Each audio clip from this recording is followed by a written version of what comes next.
2007 Chevy Suburban against 2008 Scion XB. Who's your pick? Who's your winner? These guys could stay on the track longer than the Crown Victoria.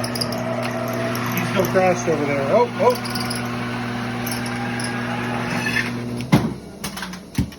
I'll call that a statistical tie. Let's line them back up.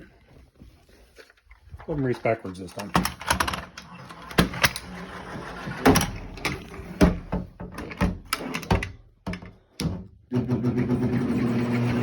Who's your pick this time? We'll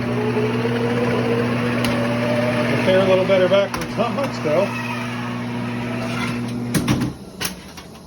Scion for the win, and apparently everyone's going to crash over there.